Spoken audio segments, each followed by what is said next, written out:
What causes people to be poor? It's an interesting question, and I suppose there's no question concerning the human condition for which so many answers are given with so much confidence. It is said that the people lack energy and ambition, or the country is poor in natural resources, or their economic system, capitalism, socialism, communism, is wrong, or the economic policies of their government are ill-conceived, or they're otherwise misgoverned, or there's no will to save and invest, or education is inadequate. There's a shortage of technical and scientific and administrative talent, or race is involved. Being poor whites or blacks or aborigines or Asians, they're too easygoing or shiftless. Or their religion encourages waste or precludes effort. Or they're exploited by the rich countries. Or there's the legacy of colonial exploitation and humiliation from the past. Every day, in every part of the world, one or another of these explanations is offered very seriously. Poverty is a ghastly affliction, worse in the suffering it causes than any disease, and we should know which, if any, of these explanations has merit.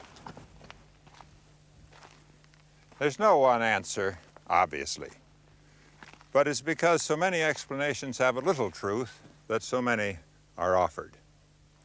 But one cause of poverty is pervasive, and that is the relationship, past or present, between land and the people.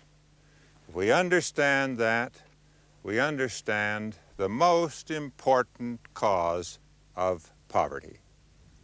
The reason is simple and direct. Everything that allows of the first escape from privation, food, clothing, elementary shelter, comes from the land. If these needs cannot be met, there is poverty. If these things cannot be increased in relation to the numbers of people, then the poverty endures. We think of the New World, the Americas, as a favored region where the relation of land to people is, on the whole, benign. This is far from being true. There is no place where the relationship between people and land has developed with more equivocal results than south of the Rio Grande in Mexico. And not even in the Scottish Highlands or Ireland did a more ruthless correction occur than in modern times in the southern United States. But first, the case of Mexico.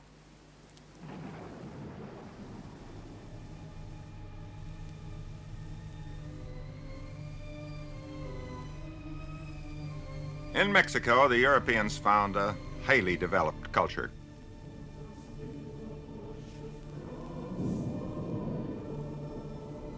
In the years before Columbus, Tenochtitlan, the city of the Aztecs, had a splendor rarely equaled in Europe.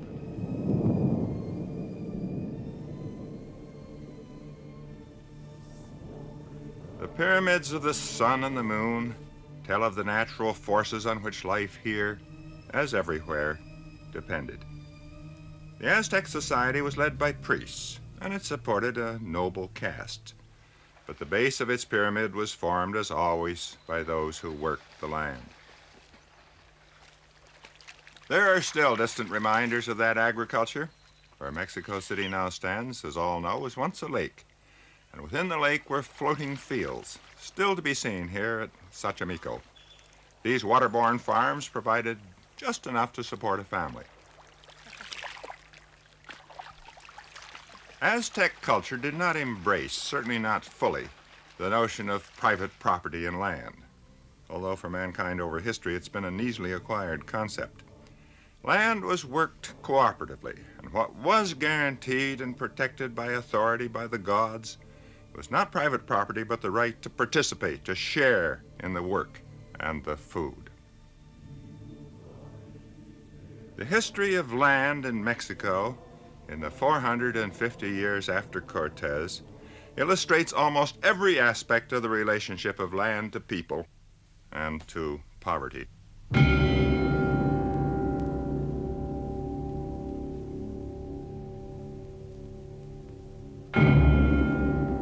Spanish colonialism, we saw earlier, had definite, explicit form. The rescue of souls was one purpose, and the enrichment of the crown and the colonists was the other. The colonists were granted great tracts of land, and with the grant went the right to extract revenue from the Indians and the right to extract labor too. European feudalism was imported into the New World in a wholly precise and forthright form.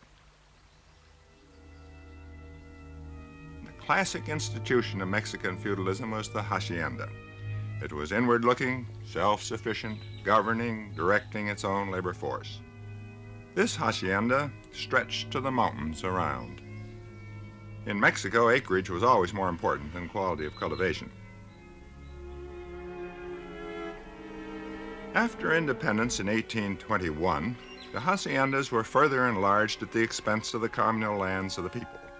By 1910, 95% of the farm families had no land at all. 5% owned nearly half of Mexico. 17 families owned nearly a fifth of the country. The privileged have regularly invited their own destruction with their greed. The authentic voice of the landless poor was Emiliano Zapata. Other leaders were intellectuals, even landowners. He was from the soil. The explosion of which he was so much a part came in 1910.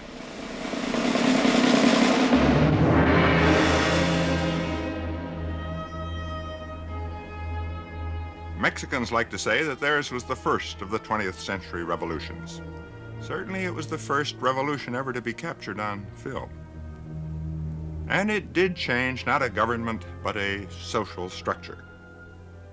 Zapata's cry of land and liberty anticipated by 7 years Lenin's slogan of peace, bread, and land.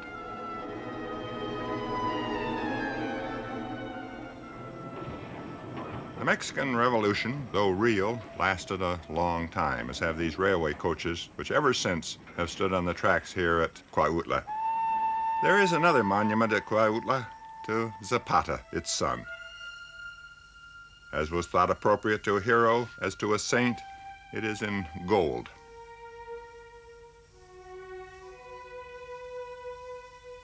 Eventually, much in the 1930s by Cardenas, the land was returned to the communes, to the ejidos. The great houses on the haciendas remained the symbols of all that was hated, and they were allowed to fall into ruin, and only the shells remain. The people on the haciendas were poor, needless to say. The restoration of the ejidos did not make them rich. There remained too many people, too little good land, and very little capital to pay for improvement. And the ghost of Thomas Malthus also walked here. When there was improvement, there were more people to consume. So an equilibrium of poverty remained, and it still persists. It is with this problem that the people and the government of Mexico now contend. That irrigation, hybrid grains, machine cultivation, fertilizer can increase agricultural output is not in doubt. But if people are poor, all that is produced is consumed.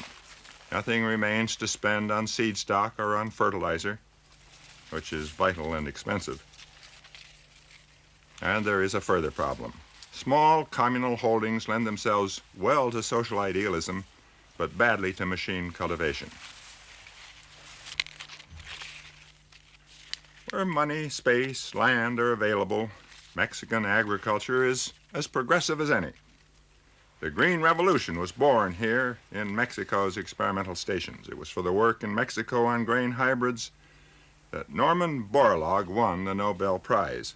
And it was work of the highest level of compassion, work that has already saved millions from hunger, disease, famine, and death. But the Green Revolution does not alter the lesson of Mexico. Where capital and land are not available, the equilibrium of poverty continues. It can be broken in only 4 ways. One is to provide more land, which is a hard thing to do. The second is to invest in improved cultivation, and we've just seen the difficulties. The third is birth control, which is a further story in itself. The fourth solution is for the people to leave.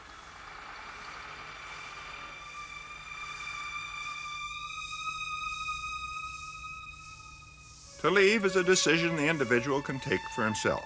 It requires very little money. In Mexico, it means Mexico City and too often unemployment. So better the United States across the border to Texas or California. You get sent back a few times, but in the end, you make it.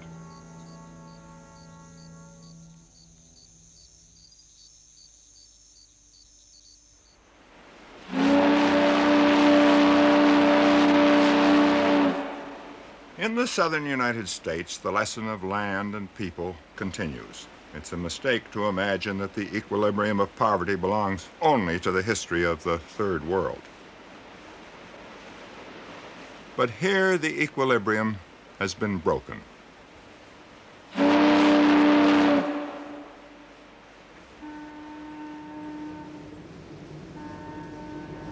We think of man's search for food as a great force for change. Clothing has in fact been far more important. The search for silk sent traders to India and China. Machine spinning and weaving of cloth made the Industrial Revolution, and the resulting demand for wool was what turned the north of Britain over to the sheep. Textiles first made Japan a power in world markets. In 1794, Eli Whitney, a Yankee, solved the problem of getting cotton seeds out of the cotton fiber in which they were very closely entangled. A saw tore off the fiber, and the cotton gin and the new textile machinery then created a vast demand for cotton. The further result was to revive slavery, especially in the South and especially here in Mississippi. Previously, slavery had been economical only for a few crops, tobacco, rice, sugar, and men with a reputation for foresight, the self-appointed futurologists of that time, had been saying that it would soon be obsolete and it would soon disappear. Thanks to Whitney and the cotton gin, slavery now had a huge, wonderful revival.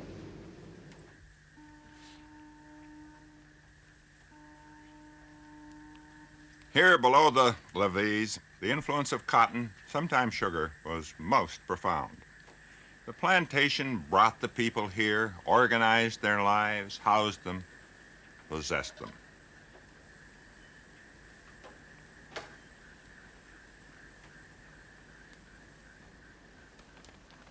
To make a cotton crop, I must tell you, is always made, not grown, required gangs of labor for planting, chopping, picking, and labor productivity was maintained by the voice and the whip of the overseer.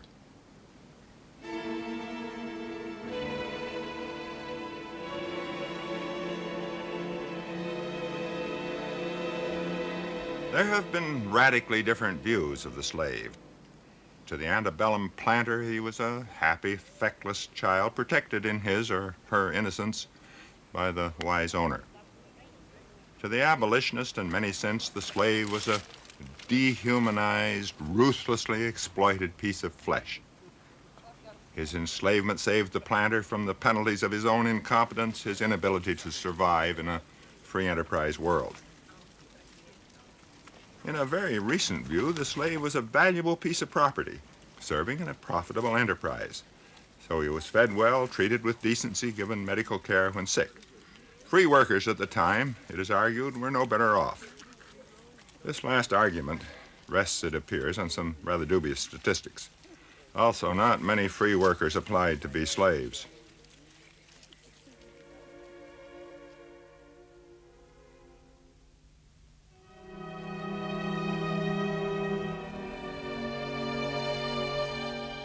In the northern states, the farmer owned and farmed his own land, reaped gain and suffered loss. So his was the whip on his own back. There were no mansions like this.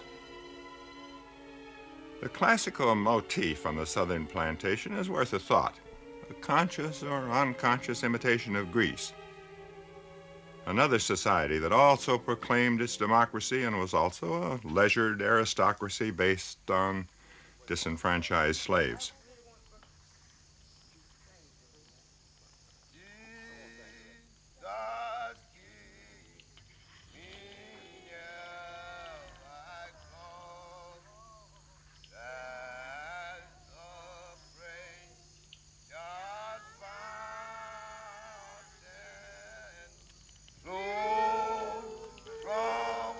As to the slaves, well, the downtrodden have always had a formula for dealing with the burdens and cruelties of this world, and it's to tell themselves of the rest and the peace that will be theirs in the world to come.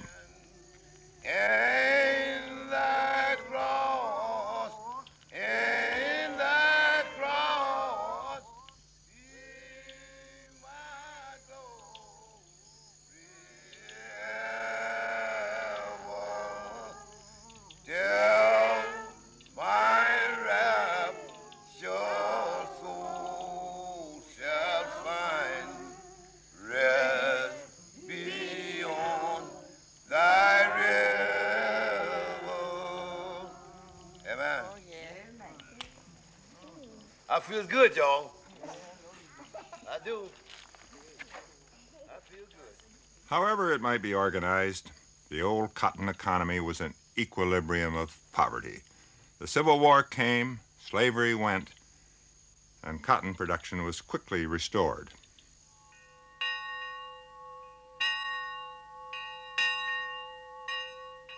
By 1877, cotton production was higher than before the war. But the basic relationship of people to land remained unchanged. The equilibrium of poverty was not broken by the freeing of the slaves. The former slave now got a share of the crop, sharecropping. The landlord furnished him his food with the furnish to be repaid out of the next crop.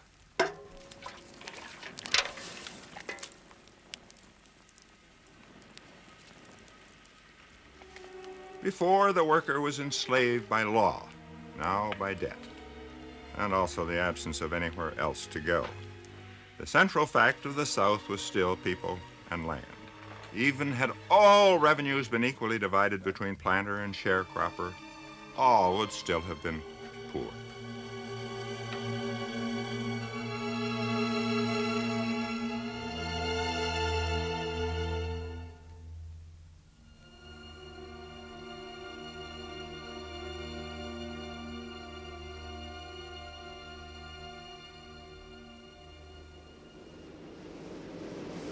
Before World War II, there were 764,000 blacks in the farm labor force of the southern states. By 1970, 30 years later, there were only 160,000, only about a fifth as many. Mississippi was the greatest of the cotton states, and in consequence, the equilibrium of poverty was here the most highly developed of any state. And in further consequence, Mississippi was the poorest state in the whole Union. Before World War II, Mississippi had 107,000 black farm workers. In 1970, there were fewer than 18,000. It was no longer economically necessary in the South to have a poor, docile, badly paid, exploited labor force.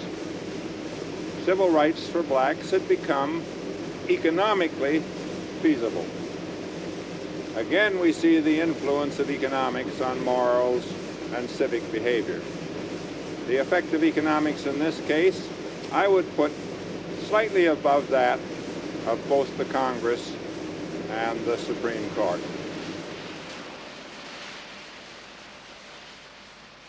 The equilibrium has now been broken. Some of the old plantation families have survived to see it happen. Machinery, the cotton picker especially, replaced the people. This giant tube inhales the cotton for the plantation's own gin. Now the planters possess not people, but machines. Not only did machines replace people, but cities became an alternative. And so today the migration is over. That is because there are very few rural workers left to go. In fact, in recent years, some have returned, although not to the farms. Nothing speaks so of romance, is so celebrated in essays, verse, and sermons as the love of people for their land. These people were not attached to this land, and it was a good thing, perhaps.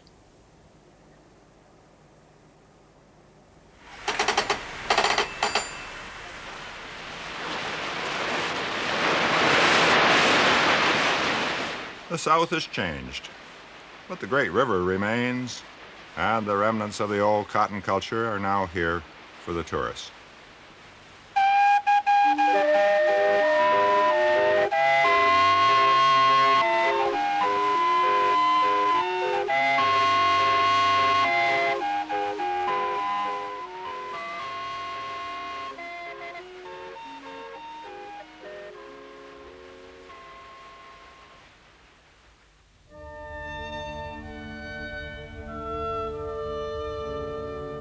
So far, we've been looking at the dark side of the moon. But there was a better relationship between land and people, and to see it, we come to a landscape that I know very well. Port Talbot, on the Canadian shore of Lake Erie. Port Talbot is the slightest center of waterborne commerce in all the world. In the last 100 years, all of the commercial cargo it has received could have been carried in a rowboat, and there has been no rowboat. But this notable non-port has also its lessons on land and people.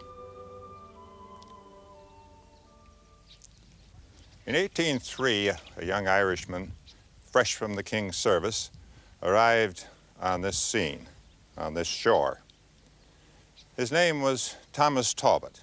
He is buried here, 2 or 3 miles from Port Talbot. It's a small and beautiful place. The colonists were from the Scottish Highlands, a race of which Colonel Talbot greatly disapproved. They make the worst settlers, he once said. English are the best. But the Scotch, as my forebears called themselves, were then available in considerable volume. You remember the Highland clearances, the people expelled to make way for the sheep. Many who were so cleared ended up here.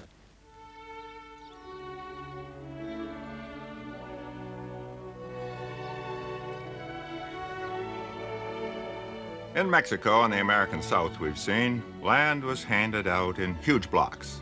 Political power then went with ownership and acreage. Democracy was impossible, aristocracy inevitable.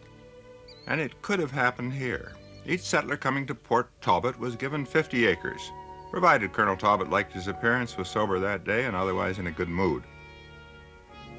For dividing the land into 200-acre lots and laying out the roads, the colonel kept the other 150 acres. Here was the beginning of landlordism on a huge scale. But here, democracy was saved. The colonel had no troops. He couldn't hold out against the settlers, who soon wanted and got the acres next door. So there was no separation between landed and landless. All demanded and received a share in government. The landless did not accumulate in an equilibrium of poverty. And among the families so favored was mine.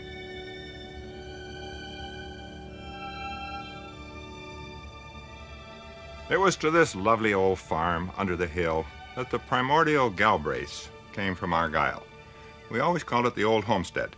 The sun shone in from the south and the north wind was kept out by the hill, and everything ripened a bit earlier and better than anywhere else. This is how people lived a generation or so after they arrived. We always heard how brave they were to face the wilderness. The bravery was for those who didn't come. This was the farm of my parents. There were 100 acres here, along with another 50 up the road. Our shorthorns were modestly famous, and they led me briefly to a career in animal husbandry. I took my first degree in that subject at the Ontario Agricultural College, and a number of people have always wished that I might have remained with this field of study. This farm is, I believe, unremarkable, although it certainly didn't seem to me so when I was young. It seemed to me a lovely place, marred by a certain number of rather tedious chores.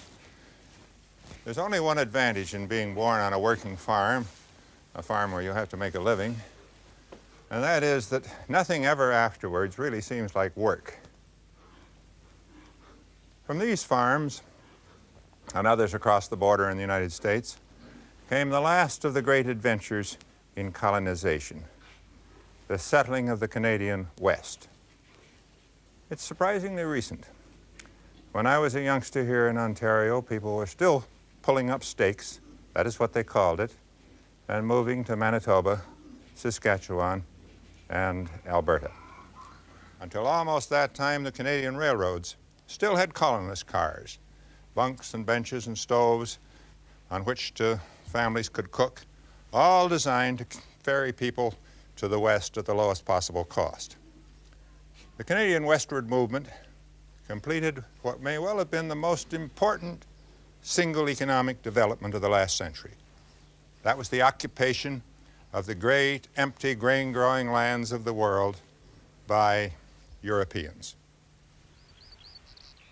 The United States, Argentina, Australia, the Canadian prairies, these lands now produce a fifth of the world's bread grains and most of the exportable surplus. There is a vision of the world which has the poor, densely populated countries of the Third World tilling the soil, supplying food and materials for the industrial lands of North America and Europe. It is the reverse of the reality. As suppliers of food, Canada and the United States are the first of the Third World countries. This food goes to India to feed people caught up there in the equilibrium of poverty. Of the Scotch with whom I grew up, none was rich, but few were poor. All had property, farms, houses, in my youth a Model T, beyond the dreams of those who remained in Scotland. But even from the favored Ontario countryside, some people had to go.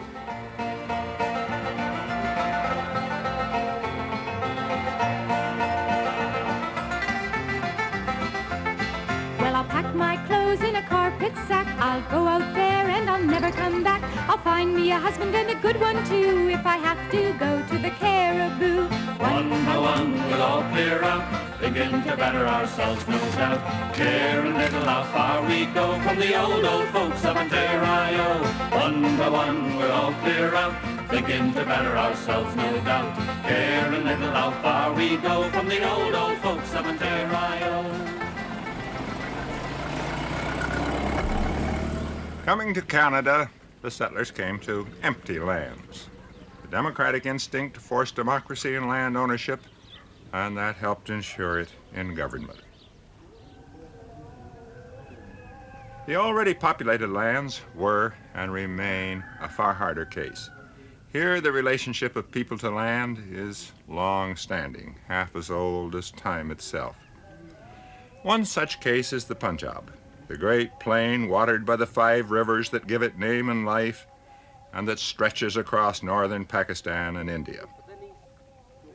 Punjabis mostly own the land they work. Holdings are modest, but they are not microscopic.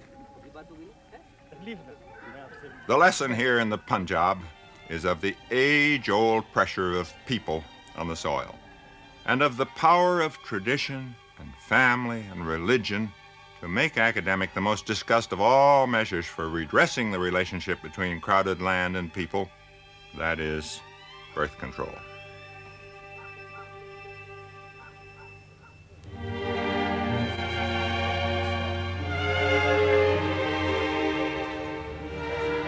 A modern love story tells it all. A young Punjabi woman is returning home from university to her village and to the man she is to marry.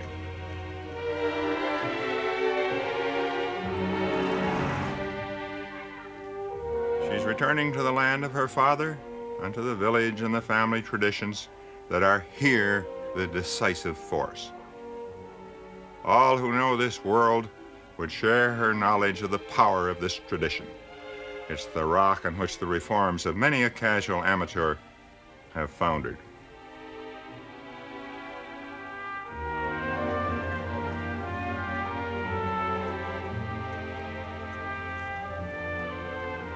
You remove the caste marks of that other civilization. Almost automatically, you prepare.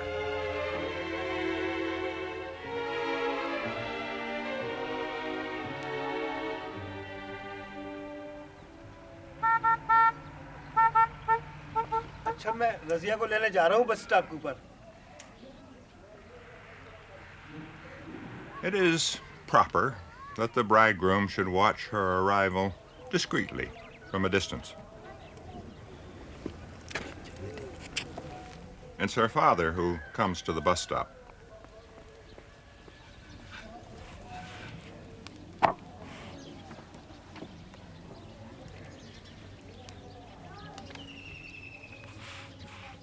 The greeting at home will be warm, affectionate.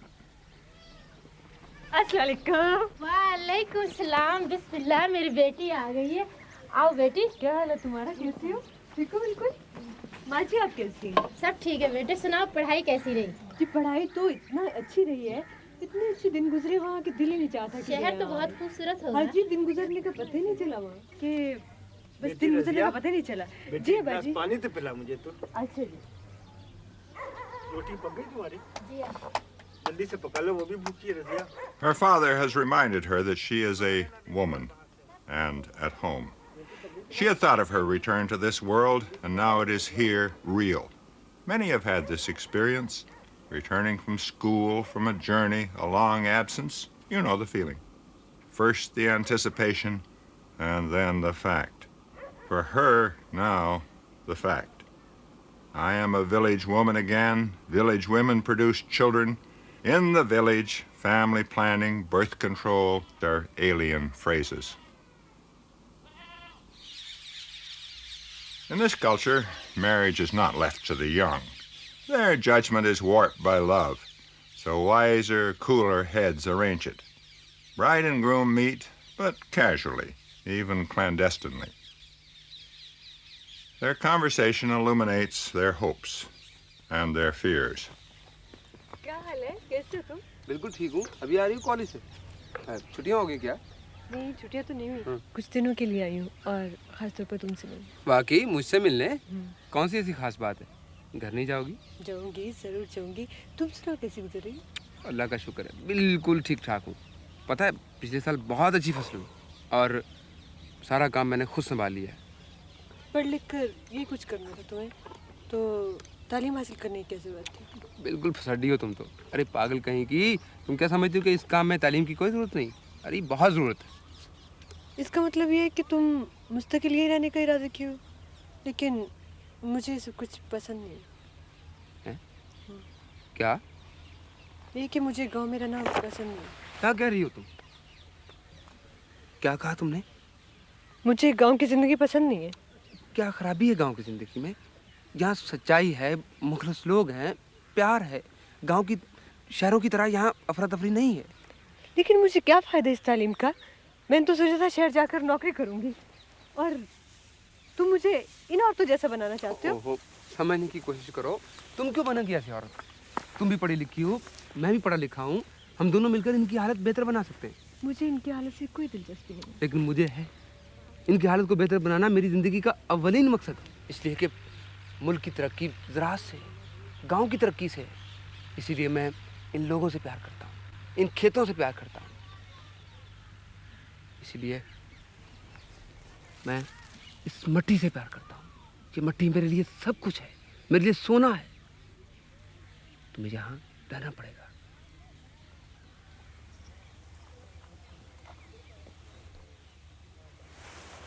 तुम मुझे बच्चे पैदा करने वाली machine बनाना चाहते हो?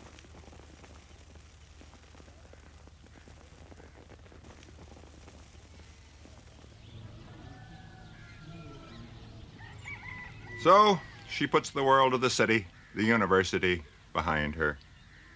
They will be married.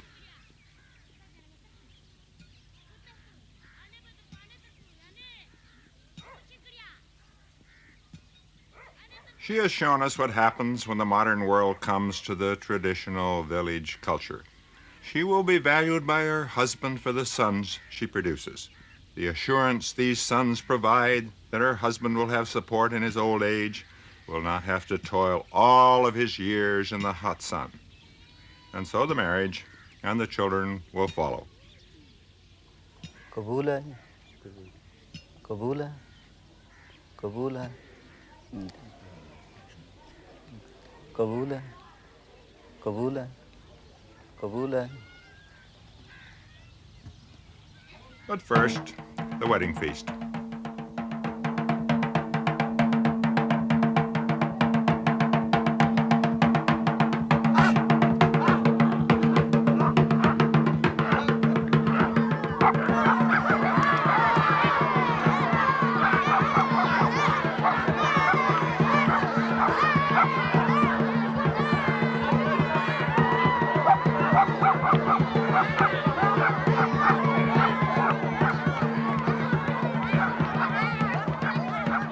Punjab, by Asian standards, is a favored land. Contraceptives, vasectomy, these can be afforded.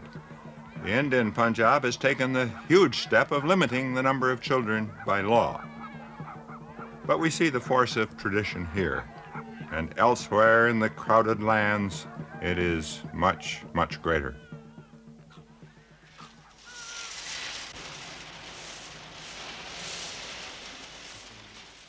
You will ask about land reform. Land can be redistributed, and this is being done in both the Indian and the Pakistani Punjab. But if there isn't enough land to begin with, you only redistribute poverty. So all that remains as a solution is a gain for the people to go.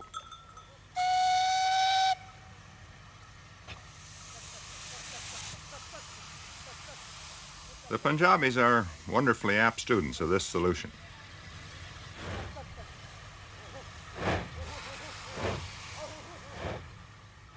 In a rational world, these diligent, good-natured, mechanically alert, ambitious people would everywhere be wanted. None would be left at home.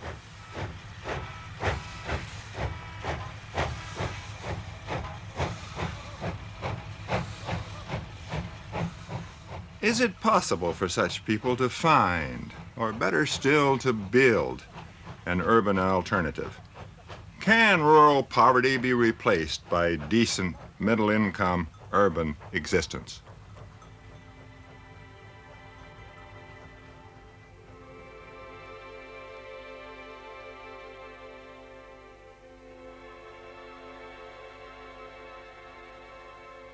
There is some evidence in favor. The Asian offshore islands, Japan and Formosa, Hong Kong and Singapore, all employ the former rural poor. Singapore is the most spectacular case. This city-state lacks every resource, including space. It is 27 miles long, 14 wide, and a moderately ambulatory citizen can easily traverse it on foot in a day. Along with space, minerals, raw materials, food, energy, everything except people is lacking. Because so much is lacking, Singapore does show what is possible.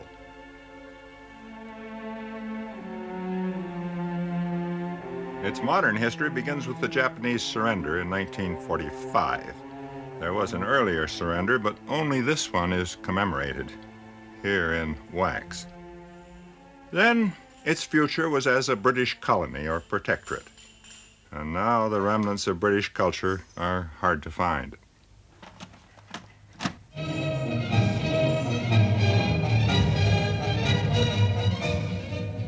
我觉得这一天是我一生最伟大的日子。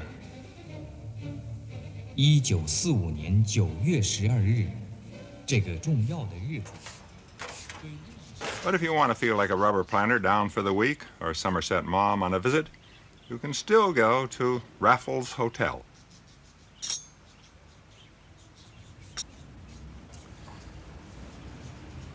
What is it that makes a country that's without land, without material resources, almost without space, actually work and work pretty well for its 2 million people? Provide them with a per capita income that's around 9 times that of India, maybe 6 times that of China. There must be a lesson for the world here in Singapore, and we should know what it is. Location will surely be cited. Singapore is on one of the great ocean crossroads of the world, and for generations it has been a dividing line. People have said east of Singapore, west of Singapore. But being on a crossroads has worked no similar miracle for Panama or for Suez. I would divide the credit between the people and the government. The talents of 3 races, Chinese, Indians, Malays, are blended here, and they work together without the fettering traditions to which they would very often be subject in their home countries. Migrants and their descendants always work better than people who have been too long at home.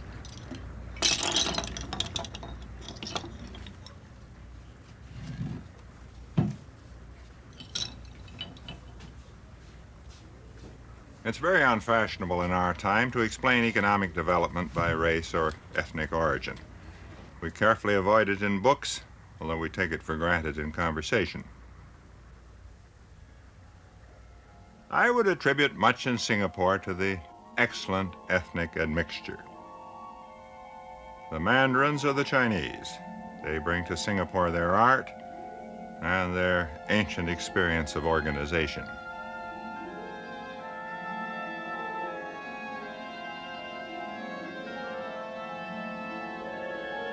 Singapore is organized, led by the Chinese.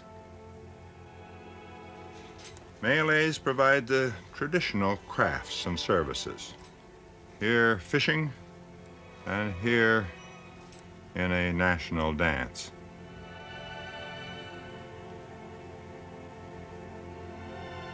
And finally, the Indians.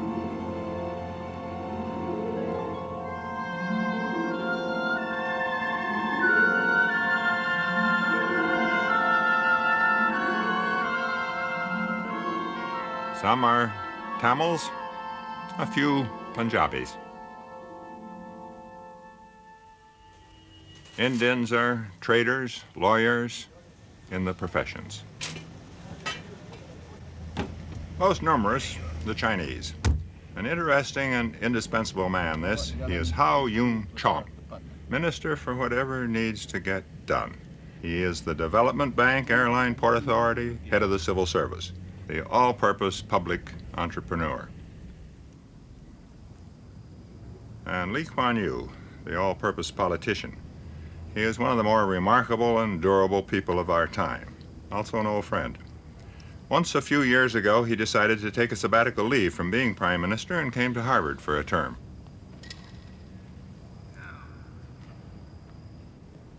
I see you've got a rather strange configuration. Here they concentrate on land reclamation, increasing Singapore's scarcest resource and what it costs. And on the port, a uniquely vital facility. Work out to per square foot. About $2.29 a square foot. It would cost at least $8 in the port because the water there is deep. Including the shore protection works, I think. And if you take into consideration... They are practical men, pragmatic, which is to say they test action not according to theory, but according to what works. The value of the... What is it? The present value is around 110? 200. He's getting more. I know he's getting more. 70 bucks. Hao Yun Chong reports on the economic prospect. Like all who so report, he says things are getting better. But he adds a sour note or two. Upsetting precedents. So we can ignore this We can one. ignore this one. Doesn't make very much difference. All right, next, how's your economic indicators? I think we are passing through probably the trough. And balance, I think we probably have seen the worst with the coming in of the Christmas, New Year season. I think there'll be more. The inventories have been run down completely now. And there will be, I think, a slight improvement over the next few months, 2 or 3 months.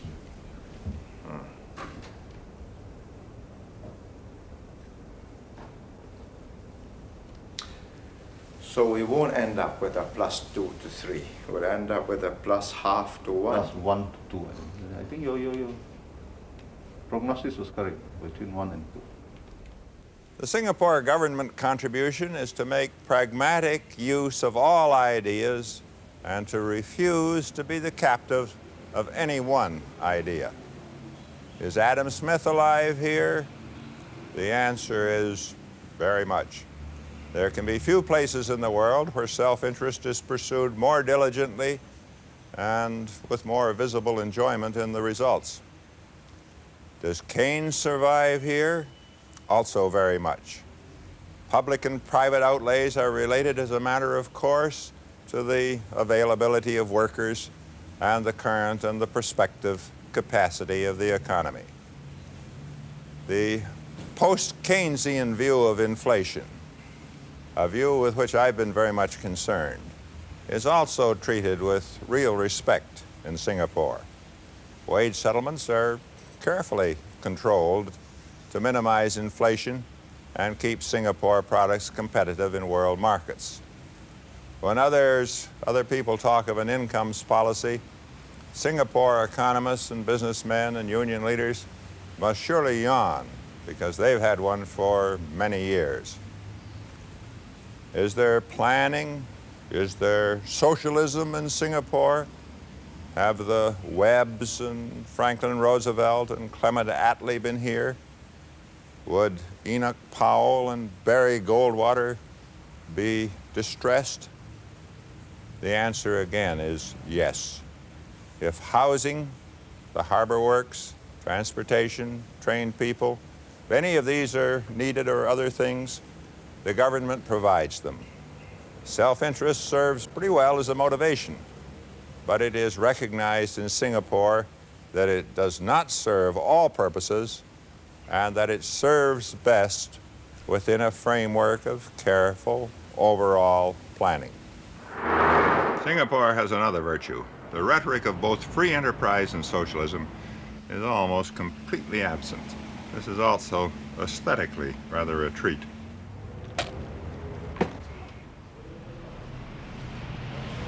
Singapore doesn't lend itself to the starry-eyed voyage of discovery. Success has a price, necessary or otherwise. Some of the rules governing personal behavior have been intrusive and petty. And in a world of soft states, Singapore is a very hard one. Lee Kuan Yew comes here to open Parliament, and Parliament is a very acquiescent body.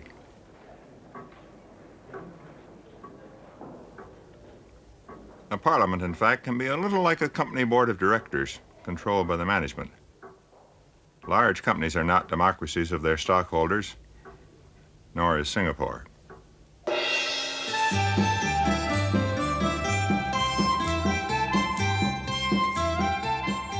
Commercialization also has its artistic price. This miscarriage celebrates a notable Singapore product, the Tiger Balm Gardens.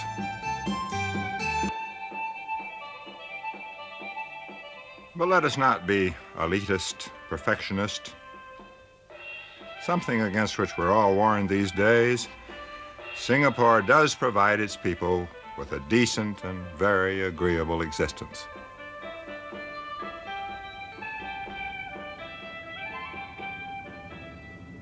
Singapore does show that there can be a solution to the problem of many people and too little land. Many people do live here and live very well on very little space. The concept of a city-state is valid and workable. but we had better not suppose that it is a safe or an easy solution. For one thing, it requires peace. Singapore must have friendly, well-disposed neighbors. War almost anywhere could be a disaster.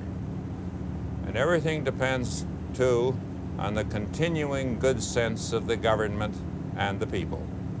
Change anywhere else in the world, recessions, inflation, alterations in trade routes, affect Singapore. And it cannot affect such changes. It must always adjust to these changes, and this adjustment must be governed by thought and not formula, pragmatism and not ideology, and cool good sense and not political passion. That is the kind of government that is required, and the people must have the confidence and the good nature and the discipline to accept change even when it hurts.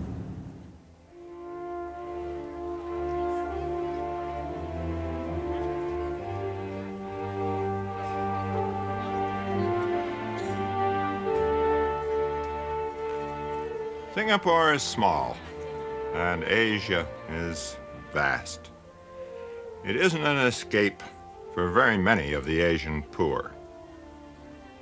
It shows only that there can be an urban industrial solution, and that whatever the pain of the city, it is less than the hunger and the deprivation of the village.